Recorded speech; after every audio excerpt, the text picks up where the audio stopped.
I'm Al McFarlane. Welcome to the conversation with Al McFarlane. Glad to be here and glad to have you along today as well. Today is Thursday, August 3rd, 2023. And as always, I'm expecting to deliver what I call a robust conversation, good conversation. We're kicking it up, talking about issues that matter to us, our point of view. In my mind, we're assembling the world in ways that make sense to us and that reflect our intention and our duty, our responsibility to be stewards, to be the authors of futures in which we win. Well, before I get going to housekeeping things, one, always I want to invite you to support this program by becoming a subscriber. You do that by going to YouTube, Insight News MN, and click on the subscribe button. It costs you nothing except to click. But also while you're there, click on like and click on share. We want to get 1,000 subscribers. We're on the way, maybe halfway there, but we'll be one click further if you take a second today to go to YouTube, Inside News MN, and click. Sharing with you that we are streaming on a variety of platforms, and we'd love to know where you are, where you're checking in. So if you're on one of the YouTube channels, the Inside News YouTube channel or the Black Press USA YouTube channel, if you're checking with us through Facebook, Black Press USA, Facebook Inside News, Facebook Al McFarlane. If you're connecting through LinkedIn or Twitter, however you're connecting, shout us out. Drop a note in the comment section. Say hello, say where you are, and comment on today's conversation or suggest things we should be chopping up on this program in the future. And finally, we want to also, in the way of housekeeping, remind you to be COVID conscious, COVID aware. We join our friends over at the Minnesota Department of Health, inviting you to be aware that risk still exists. So we have to continue to follow the COVID-19 protocols. That means washing your hands, staying aware, prioritizing prevention. The idea is that together we can create awareness and encourage testing and help everyone stay healthy. So, my friends, enjoy the show. And remember, stay well, get well, and stay healthy. So, with that, we want to begin by welcoming my colleague and friend, Dr. Irma McClaurin, to the show. Dr. Irma, how are you doing? How are you? I'm well, thank you. I'm back in North Carolina, so I Okay. was in Mobile, I think, the last time. Okay. Well, take a minute before we go into the several topics that have to do with education. We're going to be talking about both, the impact of higher education on small towns and on the GOP in particular. We're going to talk about elite schools and what they mean for our community, and talk about what Black schools are doing, HBCUs are doing to respond to the new rules and legislation about admissions. Those things we'll cover. But before we do that, Dr. Irma, you're going to be doing some traveling shortly and doing some reporting from Brazil. Take a minute Yes. and tell us what's going on. Well, one of our contributors, Esmera Hurmani Davis, has organized a cultural and spiritual journey to Bahia, Brazil, for a group of Black women. And so I'm going to be accompanying them and, supported by Insight News and with our other representative in Brazil, Yoji. We're going to be broadcasting direct from Brazil, and I'm going to be writing my reflections. I've been to Bahia, but it's been almost a decade or more since I was there. So I'm interested to see what's happening. And Yoji is setting up some conversations for me with some of the Black women's organizations there. So I'm interested in what is happening with Black women in Brazil. I'm actually going to be reading what is one of their acclaimed biographies, a diary, I think, of a Black girl. I don't have the title exactly now, but I just got that in English, so I'm going to be reading that on the way, and then reflecting on this idea that what Francois Twine, a colleague of mine, calls racism in a racial democracy. So Brazil has this, it is presented as a racial democracy because you have all these different ways that you can talk about race. You can be negra, moreno, mulatto, preto. There are all these ways, But still, Blackness, those people who are dark skinned, are always at the bottom. So I want to see how much has changed since the last time I was there. And then what are the efforts of Black women in particular to shift the dynamics of racism in this racial democracy? And so, how important is it that we have conversations like this work that you're doing, go forward? I think it's amazing that the technology allows us to share more broadly, globally, in ways that we couldn't before. And given the impact and the access technology provides, how do you see change shaping up in the world, led by us, reflecting our will? What resistances are there to our forward movement? What do you think, Dr. Irma? Well, I think one is particularly for Black folks, we have to understand that we are not the center of the universe. That is a very American-centered concept that somehow the world revolves around us. Brazil has the largest population of people of African descent outside of the continent of Africa. Mhm. It was where the majority of slaves were sent. And so we're only 12% of the population.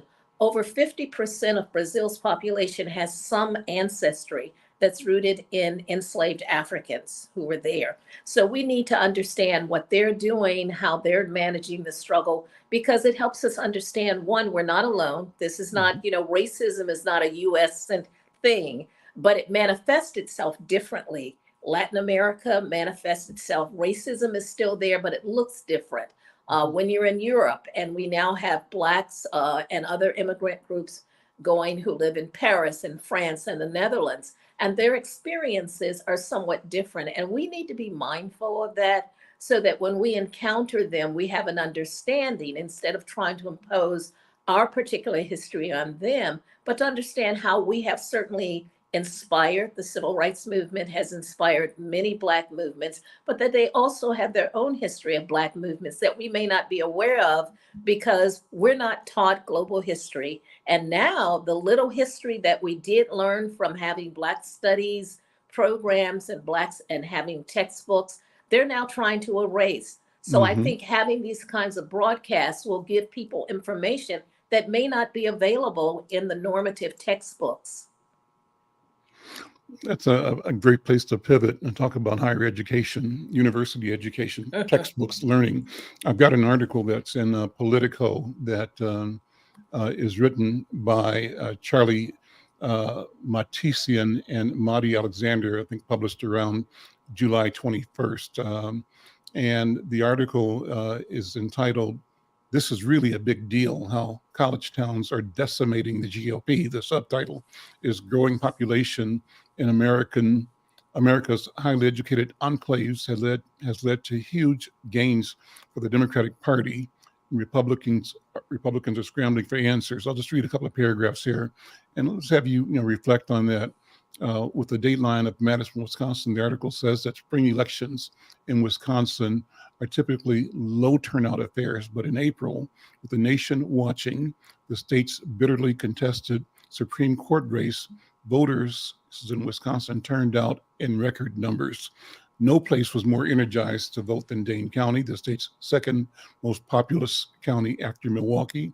It's long been a progressive stronghold thanks to the double influences of Madison, which is the state capital, and the University of Wisconsin. But this was something else. Turnout in Dane was higher than anywhere else in the state. And the Democratic margin of victory that delivered control of the nonpartisan court to liberals was even more lopsided than usual and bigger than in any of the state's other 71 counties. One more paragraph here. The margin was so big it changed the state's electoral formula. Under the state's traditional political math, Milwaukee and Dane, Wisconsin's two Democratic strongholds, are counterbalanced by populous Republican suburbs around Milwaukee. The rest of the state typically delivers decisive margins in statewide races. The Supreme Court results blew up that model. Dane County alone is now so dominant that it overwhelms the Milwaukee suburbs, which have been trending left anyway. In effect, Dane has become a Republican killing Death Star. What does it mean, Irma, that uh, place matters in the national politics, place for universities and colleges? What's the story? What do you think?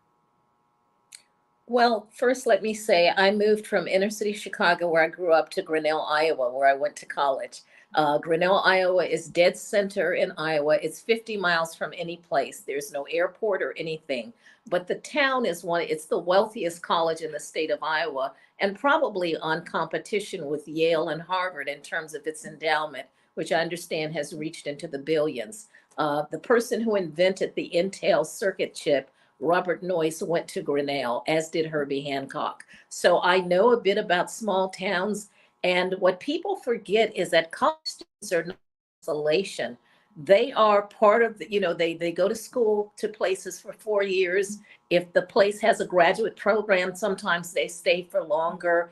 And many end up staying in that area. I think college students are now understanding, since COVID, the impact that political policies have on their lives and on their futures. And that as they stay around these college campuses, they're making a difference. And the GOP is right to be concerned, because there are many, many very small colleges. And I'll give you an example. I also went to graduate school at Amherst, Mass. The town itself is very small, but there are 3 colleges in that one small town: the University of Massachusetts, which probably employs most of the people; Amherst College, which is an elite college; as well as Hampshire College, which may be going under, but it was where the wealthy sent their kids to play. Like, you could get a bachelor's degree in Frisbee. And then just over the notch is Mount Holyoke, which is one of the Ivy League Seven Sisters schools. And then down the road in Northampton, 15 minutes away, is Smith College, another Ivy League Seven Sisters school. So just in that small area, you've got 5 colleges. And the students there tend to stay after they graduate for graduate school. Some end up investing, becoming part of the community. But while they're there, they're made very much aware that, what happens outside of the bubble has an impact on their future and their lives. And they're paying attention to that now. I think more so because of what happened in COVID. They saw things just disappear and be decimated, and that policy made a difference. And so, what this means to the GOP is the question.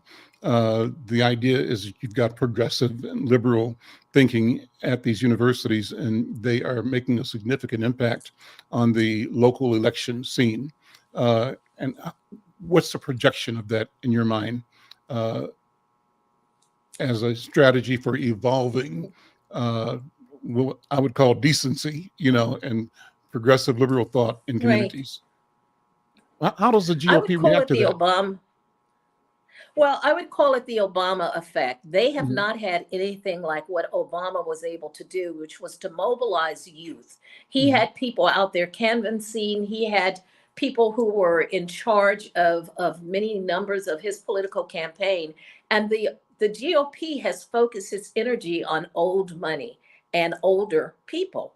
mhm, And COVID has eliminated a lot of people. A lot of older people were, whether they had money or not, COVID was an equal opportunity eliminator. It mhm, didn't care if you had money. Maybe you lived a little bit longer, but in the end, the human body reacts in the same way, and money mhm. does not safeguard you from that. It may prolong it. It may give you a little more relief, like we saw with Trump, who basically negated all of the kinds of things that people were being told to do to prevent COVID. And when he got sick, he and his family, they mobilized he had 7 doctors, and he had the most advanced technology. So I think where the GOP has missed the boat is that they've basically dismissed the youth. And now the youth are, stepping up to the game and making themselves heard. And these colleges where they attended, they see are at risk, as well as the rights that they have come to assume were always a given. They're seeing these being diminished. This isn't on our topic today, but I think we can't avoid talking about the indictment of Donald Trump by the federal government for the effort to subvert the will of the people by changing the outcome of the election. Any feedback, any thoughts, impressions, of both the coverage and the actual indictment delivered earlier? Well, Donald Trump is someone who likes to be on TV. And so whatever he does, he's going to be a spectacle. I would say the most dangerous person is actually DeSantis. Hmm. DeSantis is actually in a position as governor of Florida, and he is dismantling, he is firing people who do diversity, who are professionals. He is dismantling, he has also rewritten the history of what slavery was. You can no Hmm. longer talk about people being oppressed. You can no longer say that there were oppressors. And he wants to rewrite Black history so that it says that being enslaved meant that you actually had an opportunity to earn a skill that would serve you well if you got freed.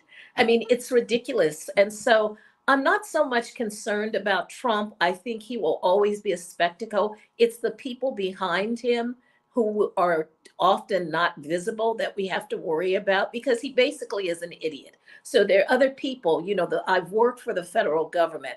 The president doesn't just run the show. There are Hmm. other people. When I worked for the when I was at American Association for the Advancement of Science fellow, triple S fellow, we were given the talk, and there were people working in Congress, and they said the best thing you can do is to keep your boss from making a mistake.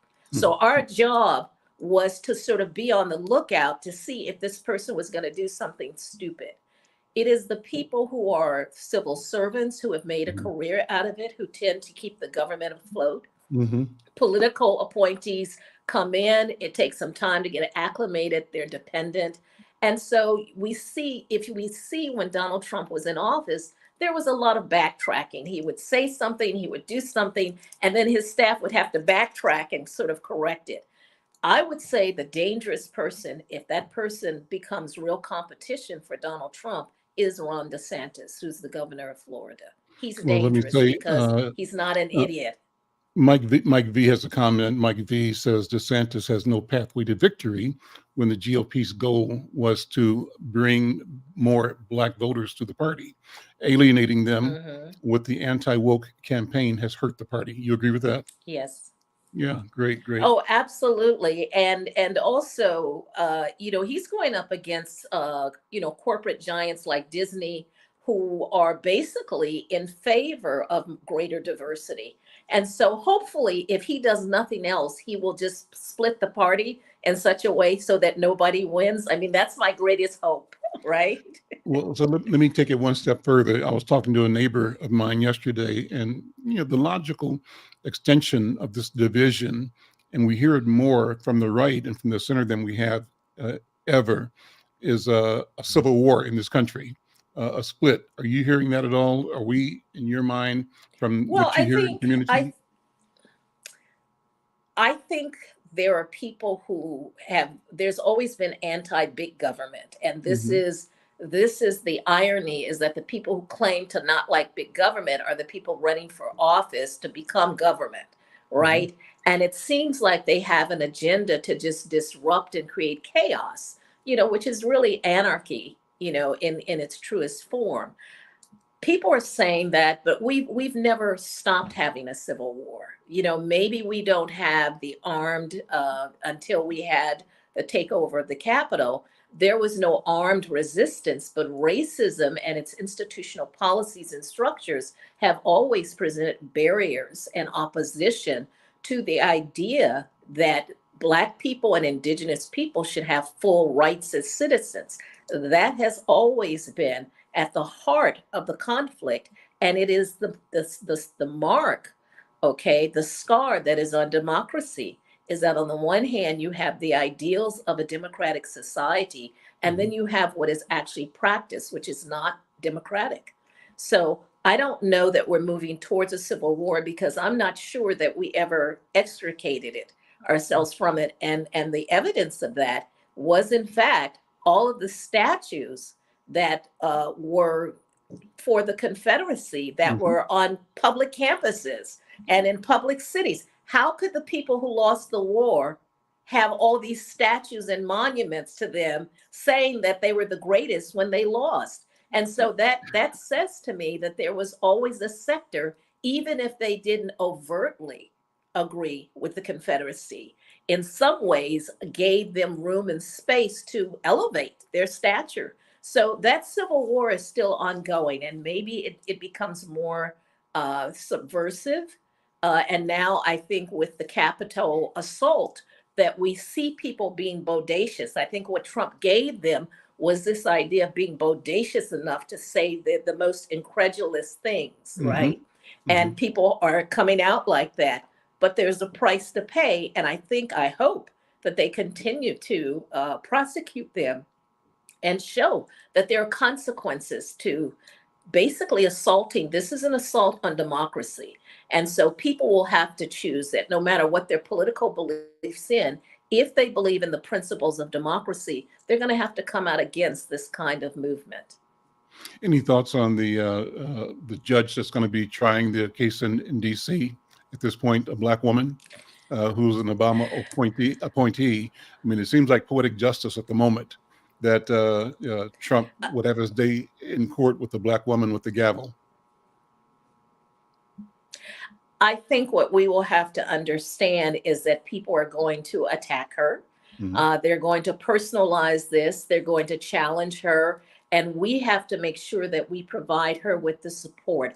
Nobody challenges the white judges who make these outrageous decisions. So, for example, in South Carolina, there's a pregnant woman who was charged with assault, and it was raised to the highest level for her words, for going to the police and confronting them when they were in their riot gear and saying, "I'm ready to die for my community. Are you ready to die for the blue?" 9 months later, and one of one of my former students is her attorney, Dr. Sybil Rosado. But it took them 9 months before they actually brought charges. And the judge gave this woman 5 years for the words that came out of her mouth. She did not hurt anybody. They tried to accuse her of inciting a riot, which she did not. She simply walked up to the police, put her chest against the shield, and spoke those words, and then walked away. All the other people who were there with her in the streets did not get these elevated charges. So the judges that are in place now, no one has challenged them, no one has threatened them, but this black woman is going to be a target because that's what they do. That's how they fight, is that they go after the personal, they personalize it. So I think we just have to be vigilant and continue to write and raise people's awareness that Hmm. this woman, in her capacity as a judge, has done nothing wrong and should not be targeted because she's simply the person who's going to rule over Donald Trump. And I say yes.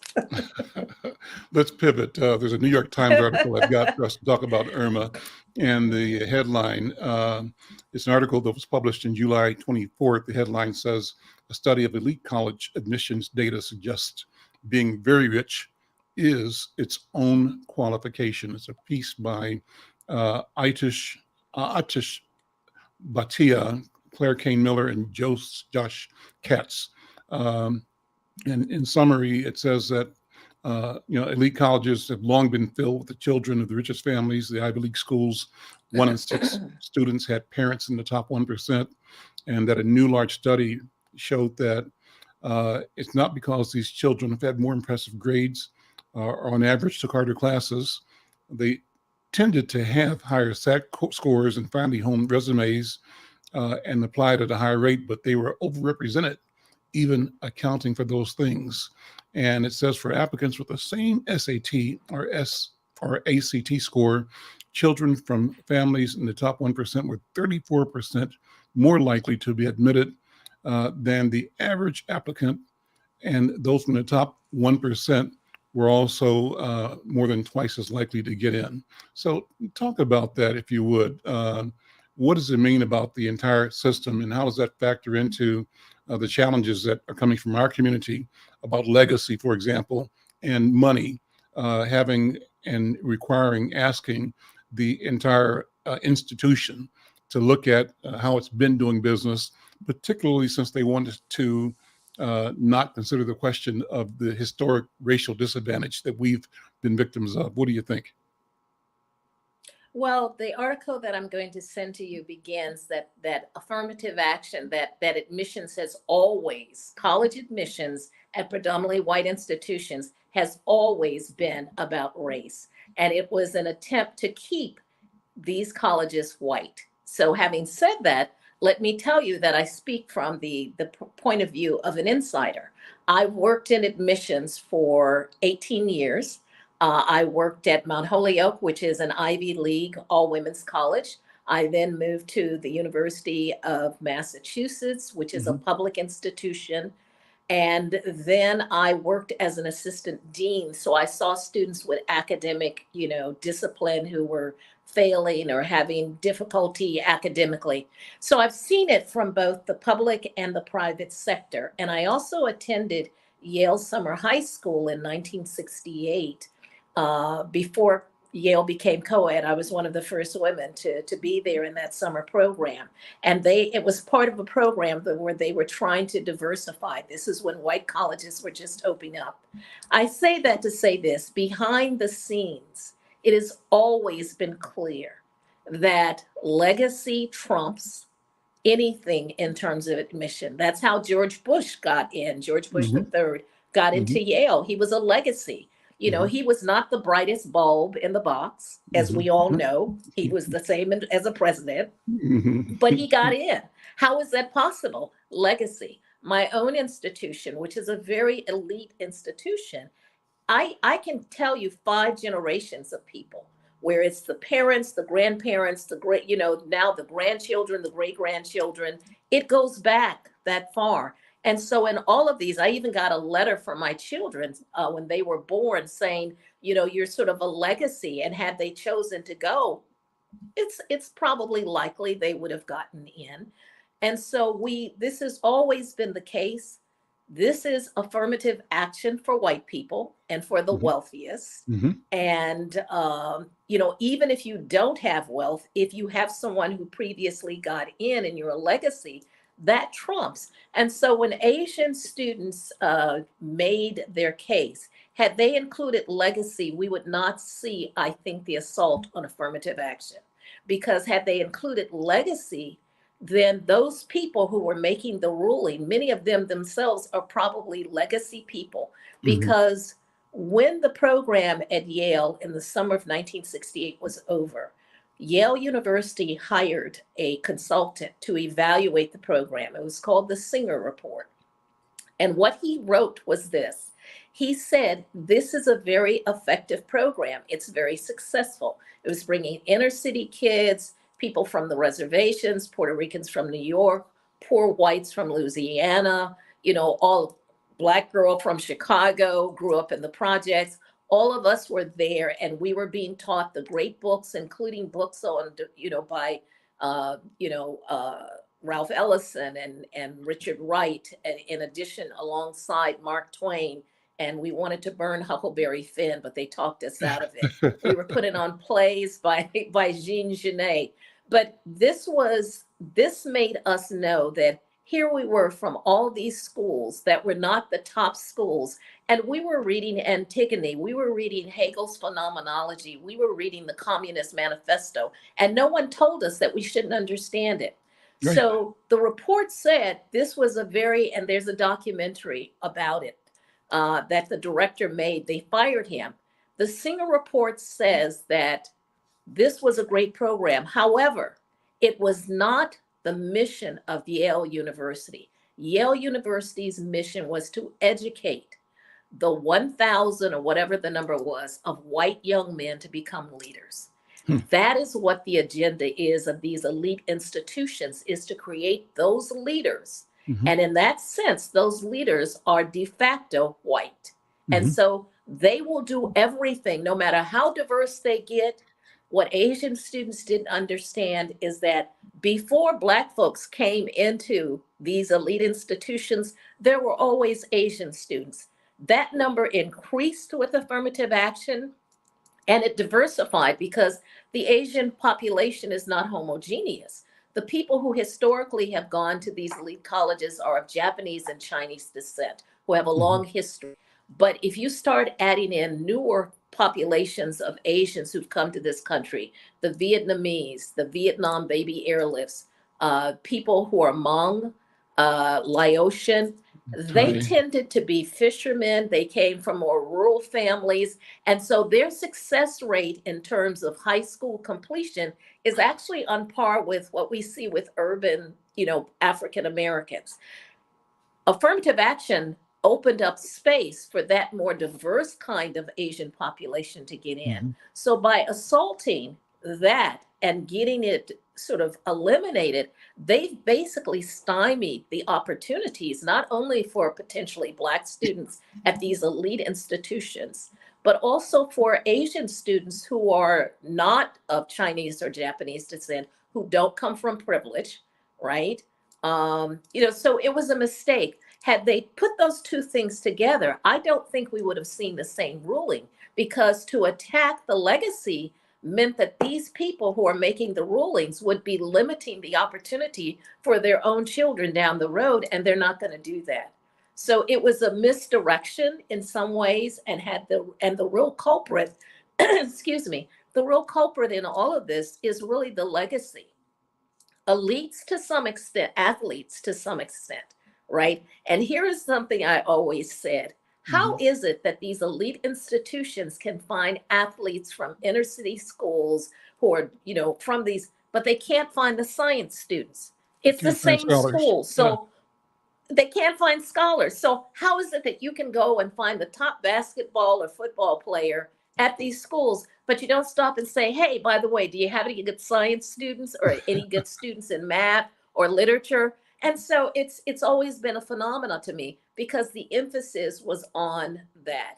Mhm. And as the report points out, and this is the kind of work that Ford was doing, Ford Foundation was funding back when I was there in 2005 to 2007, was looking at sort of how in third grade you would have like it was almost like a route to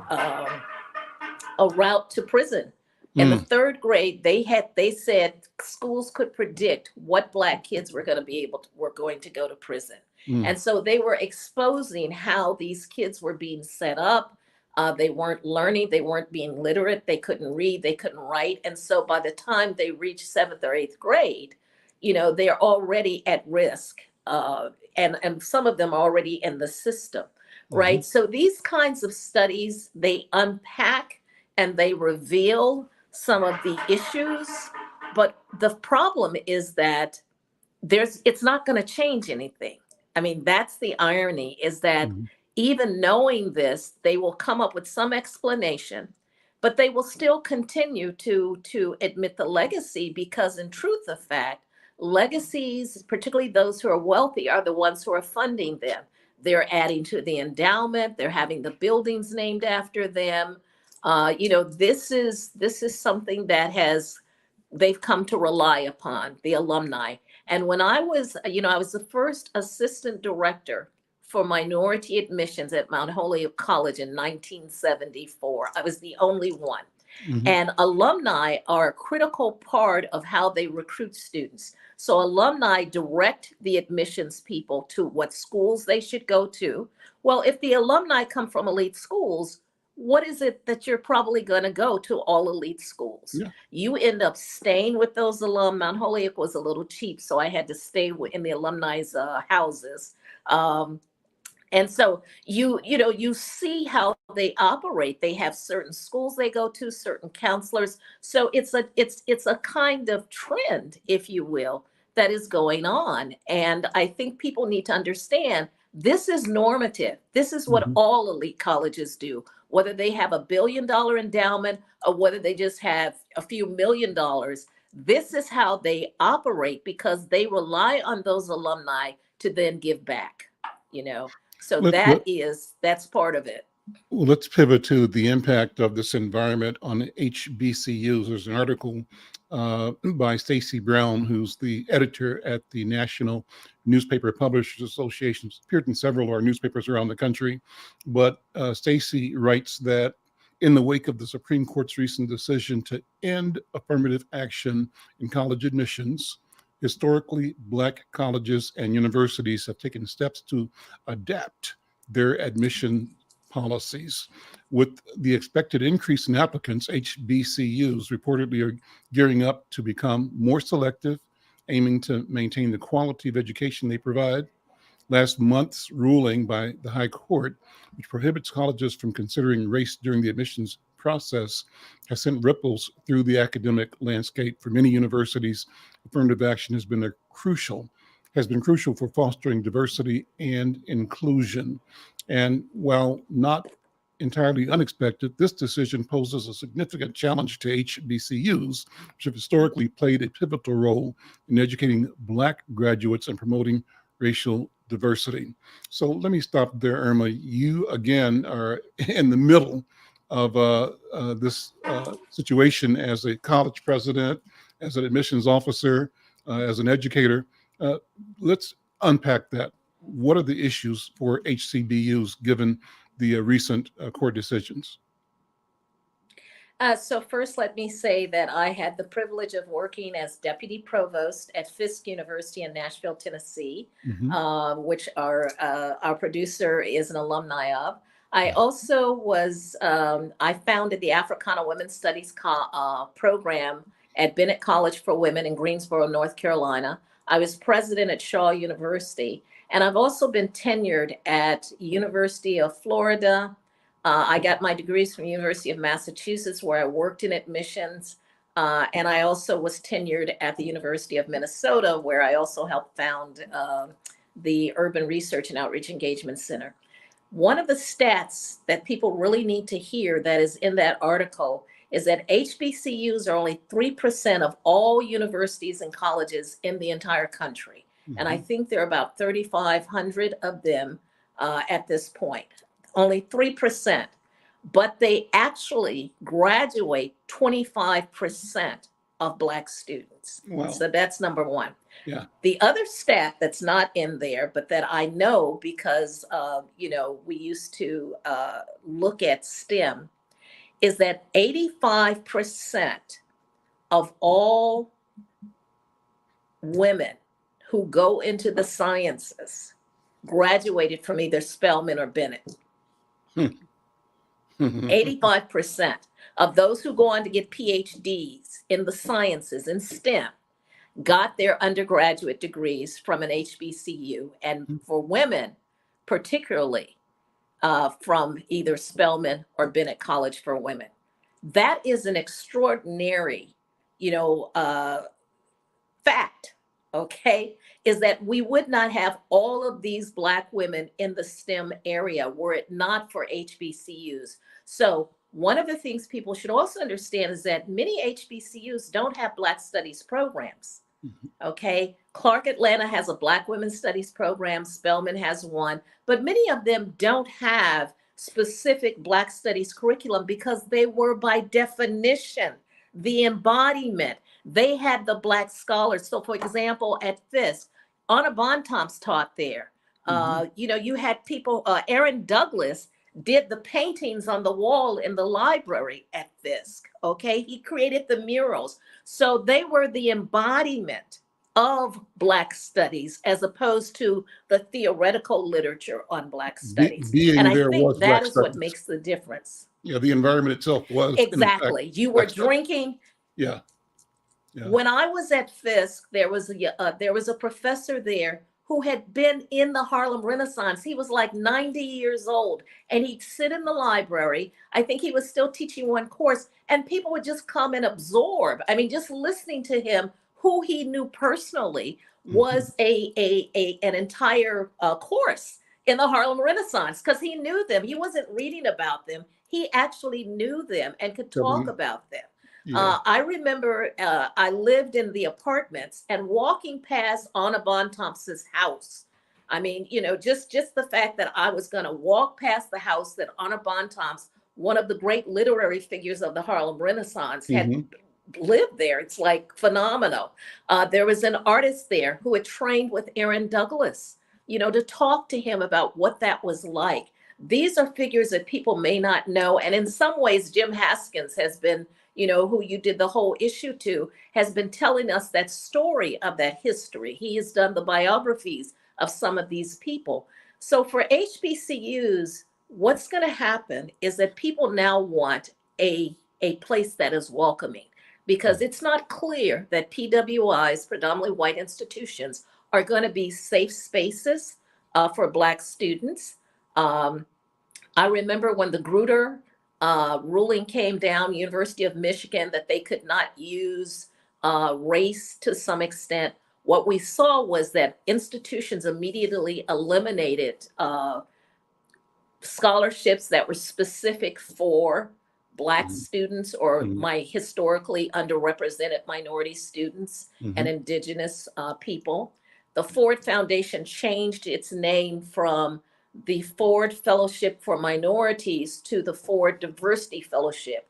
And while it still used one's identity as a factor, it was now open up to whites.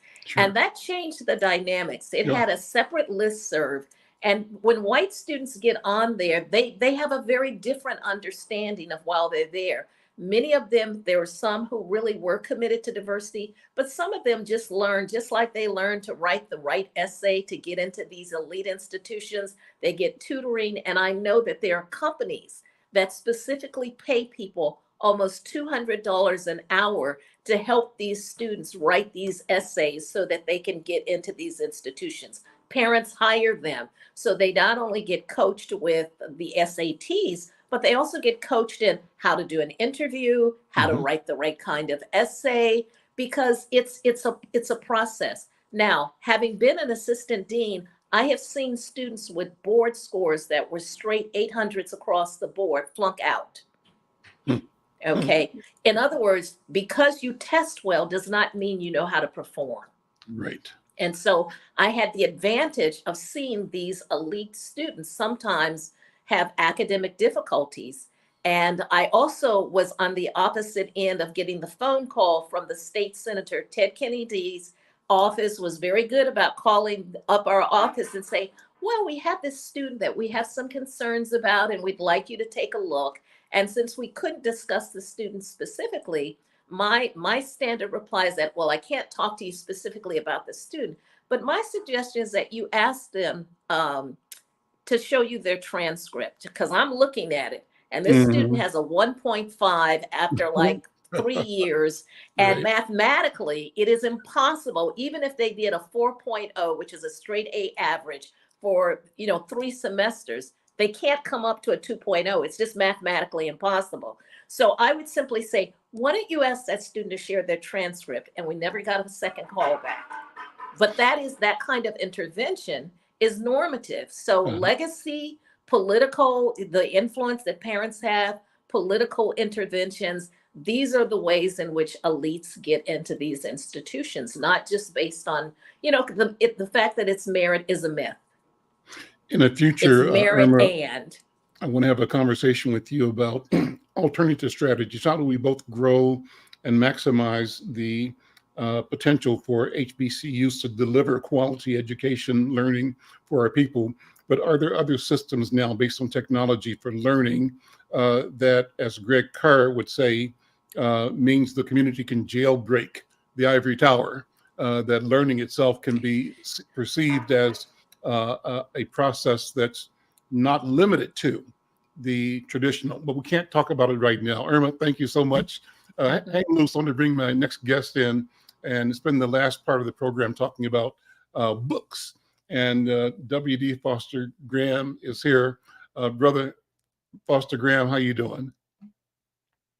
Afternoon, Al. It's great to be here one more time. It's great to have you here. Great to see you always. You've got an author that you want to introduce us to, so I'm going to go straight to you. And if Irma's available still, you can jump in the conversation as well. Irma, I know you love books and literature, but let's introduce our guest today and have you start that interview. Thank you, Al. Well, our guest author today is an award-winning author and essayist, a TV producer, a musician, and he is an unabashed chess nerd. He is an Amazon best-selling author, a native of Chicago, and he is the recipient of the Page One Award, also local Emmys. I had the honor of meeting him through Minnesota Black Authors Expo and also the pleasure of hearing him share his work. So without further ado, it is my great pleasure to introduce two conversations from now McFarlane, Brother T. Aaron Cisco. Brother Cisco, welcome to the program. How you doing, man? I'm doing well. Thank you for having me. Yeah, well, let's talk about you. Tell people who you are and introduce yourself and your work, your vision, and your book. Well, I'm just kind of like W.D. Foster Graham so graciously explained. I'm a big nerd, just putting it flat out. I read a lot, like science fiction, fantasy, just computers, chess, love chess. That was kind of my scale. I was a nerdy kid growing up. Now that I'm all grown up, I'm just a nerdy adult.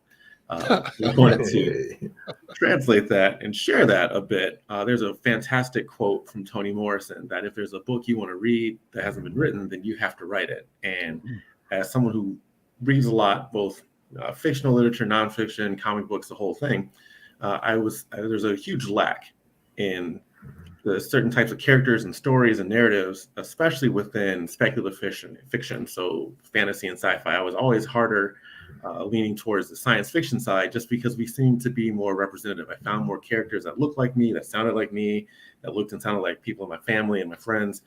Fantasy felt very singular, very one note. And I know that's not really the case, but what I was exposed to, was a lot of European, specifically Arthurian legends. So you got knights, you got dragons, princesses, horses, people with English accents in the adaptations in the films.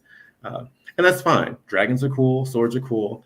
But when it's fantasy, especially if you're drawing on cultures, I just felt that there's so much unexplored territory, especially when it comes to the Eastern Hemisphere. We're talking about West African mythology, West African folklore, and I really wanted to draw from that. And so with my book, The Unbanished, and then the follow-up, The Unrested, which was released earlier this year, I wanted to hit on that. I wanted to take all those tropes that I had seen and kind of push them to the side to let this other story come forward and get an audience. And tell us about the story. Give us a little idea of what you said and how you said it. What was your approach shaping, introducing us to a different dimension? Absolutely. Well, actually, the process was kind of fun. I wrote down the 10 things I found most annoying, the 10 aspects that I just couldn't see anymore. I couldn't take any more of it in fantasy. List them. What were they? 1 through 10. What are they? I don't want to put anybody on the spot or call out any authors, but for example, things like the male protagonist who's a chosen one, a heavy basis or borrowing from European, especially English or Arthurian legends. So no knights, no dragons, no princesses, no swords. There's other fun things like the antagonist couldn't be evil. So in a lot of fantasy, you have an evil king, an evil sorcerer, evil wizard who wants to take over the kingdom or steal the princess or take all the gold, whatever it may be. So I didn't want any of that. And so when I got rid of those tropes, what I was left with was a lot of fun. So the main character of The Unbanished is a Black woman named Orianne. She's a pacifist. She's academically minded. She's very scholarly. She is very skilled when it comes to physicality. If she has to fight, she can, but she prefers to think her way out of hard situations. What's the time setting, present or the future? So it's sort of like a lot of good fantasy. It takes place in an alternate world. There are no firearms, no automobiles, but there's still technological advances, which I think mirrors a lot of the history that was overlooked in American education. We keep talking about yes, we had people in Europe that were developing irrigation and they built castles and they built boats and they came to the quote unquote new world. But while they were doing that, a few thousand years prior, we already had great societies. We had irrigation. We had currency and marketplaces and an economy that was thriving and education systems. We had mathematics, all these. And so the world that she inhabits is called, I use the term Javari. And it's basically kind of a mirror and allegory for a lot of the overlooked history that we actually have in the real world. They have a very complex social system, social structures. They have a very nuanced and sophisticated system of governance. They interact with each other just the same way that we do. They have education, they have professions. And Orianne, when the book begins, is at the end of her tutelage, which would be equivalent of someone going to university. She's being trained and she has to now choose her path in life as a profession. Now, because she's so skilled physically, her biggest concern is that her mental skills will be overlooked. that they will see her as like, you're strong, you can do this great. And I don't have to tell you all, that's definitely something that I think a lot of folks in our community can relate to. It doesn't matter. I'm 6'2" and in fairly decent shape. No one would expect that I lettered in chess. The question I got all the time was like, oh, so are you basketball or are you football? And I was like, well, I can do Rui Lopez. I know the dragon variation. Like, I'm a chess guy. And they're like, what? And so playing on that preconception, that's Orianne. She's like, I want to be an instructor. She wants to go into education because she wants to help the rest of her community grow strong, the next generation. But there's a queen mother, Zamaya, who has other ideas because she has her own ulterior motives, and she wants to recruit Orianne to help fund her somewhat nefarious plot, because she also sees issues and she has a different way that she wants to address them. When I mentioned those tropes beforehand with the idea of an evil antagonist, I didn't like that because I think oftentimes, specifically with the Black community, right, we are painted as either one of two things. We are either monolithic, where one speaks for all, we all have the same goals, ideas, opinions, it's just one voice, or we're kind of the crabs in a barrel. Like, we can't get ahead because we pull each other down. And I was like, of course, I mean, all of us know that's not the case, but it's not really presented much in media and mass comm. And so with my antagonist, with Zamaya, she's not opposed to Orianne. She also wants to better Javari. The only thing is that her opinions and her plan to do so does come into opposition with Orianne's idea of what would be best for the nation. And so that serves as a central conflict. Now, it is a fantasy story, so there are monsters, there's adventure, there's some battle scenes, that kind of stuff. We got to keep it interesting, keep it fun. But again, brother, it sounds like you had fun writing the book. I mean, your energy, in describing it is amazing. So the cover, tell us about the cover. Oh, I mean, even that was a journey. I'll keep it brief, though. I found that while there are a lot of great artists and there are a lot of affordable artists, sometimes those two groups don't overlap. And I had a very specific vision for what I wanted Orianne to look like. That's kind of a depiction of Orianne there on the cover. And I had a hard time finding artists that could actually bring her to life in painting or on the page. I got a lot of sketches back that really just looked like basically white women with brown skin. That's not what I was going for. And so I actually went online to a service called Fiverr, and I found a artist all the way over in Germany. And she, Brigitte Werner, and she produced this fantastic cover. That was when she showed me that, I was like, oh, that's Orianne. That's exact. It kind of hurt me a little bit that I had to go so far away. Sure. In my price range, I'll put that out there too. It wasn't that there are not great artists here, but yeah. Well, one of our regular viewers, Michelle Madison, is asking, do you offer or even recommend any books for 2 to 9-year-old children? You have anything that you would recommend, or have you done things that you are doing for that age group? I am. That's a fantastic question. I promise that I don't know who she is, but thank you for that question. My most recent work is called Before Asleep You Fall, because I had that same idea. I have 2 young girls, myself, 2 daughters, and they're both in the ages where I found my joy of reading, and I wanted to contribute and create something that they could have also. Additionally, there are a lot of great authors here in the Twin Cities, although, can I say here in the Twin Cities? I know we're streaming live. Yeah, that's fine. Of course. In the Twin Cities. So in my neighborhoods, like Crown Shepherd has 2 fantastic books. One is called, really easy to remember, Black Boy, Black Boy, and then there's another one called Black Girl, Black Girl. Both those books are absolutely phenomenal children's books. They would be age appropriate for the 9 and under crowd. They're also age appropriate and a lot of fun to read if you're over 9 years old.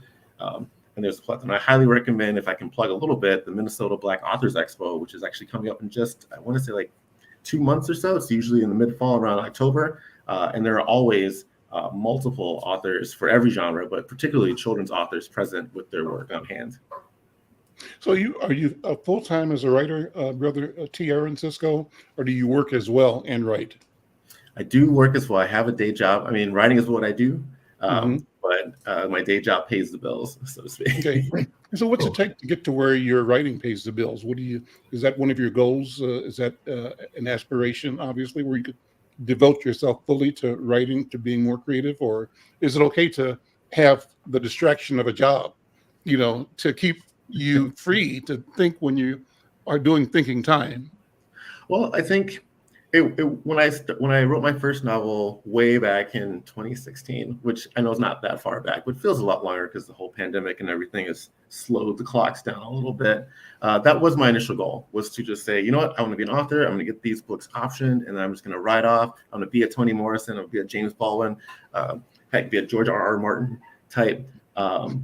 But in writing the books and seeing the reaction from readers and folks going to conventions and other events, that pull hasn't been as strong anymore. Of course, it would be nice, like if someone shows up and says, here's a very large check, and now you don't have to worry about money, you can do what you want. I probably wouldn't go into the office anymore. I would just stay home and write. But as it is, I think it's great to have both, because being out there gives me more perspectives, and it gives me something to do, and I kind of bring things. I'll have conversations with folks that I will then translate into the books, or it's a nice kind of cathartic way to get that out there. And then sharing it also helps me meet more folks, because again, nerdy kid, nerdy adult, I'm not out mingling and mixing it up as much had I not had that. I think it's a lot easier to get out and about with the day job. Also, from a author perspective, I do think, or just artists in general, I do think it's important to diversify your endeavors. I'm going to keep dropping quotes, but B.B. King, one of my favorite musicians of all time, has a fantastic line that he used to say all the time about when he's hiring musicians for his touring band. He wanted somebody who was 50% musician, 50% good person. And then over time, they would turn to a 75% good person, 25% musician. And the way he found that out is that through their influences. He's like, someone who is only interested in sitting at home and running scales and practicing the different songs and pieces over and over and over again, well, they don't really understand. They can't put that emotion to it. If all they know is just like the notation on the page or the music being performed, but they don't understand the experiences or the life that's lived that influenced and inspired and created those notes on the page, well, that's not going to be as good or as interesting or as engaging of a artistic work.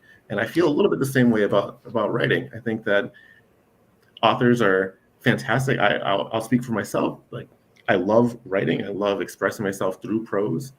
But I think if that's all that I did, I think there would definitely be a difference in the not the quality per se or the tone, but there would definitely be a sort of a paradigm shift in terms of. Listen, we're out of time. Brother T. Aaron Cisco, Brother W.D. Foster, and again, thanks to Dr. Irma. She's still in the background there. Irma, thank you for being here. Let's have more of this conversation. I love to talk about the process of being creative and the mechanics of it, as well as the creativity. I'm Al McFarlane. This is The Conversation with Al McFarlane. Thank you for being here. We will see you next time.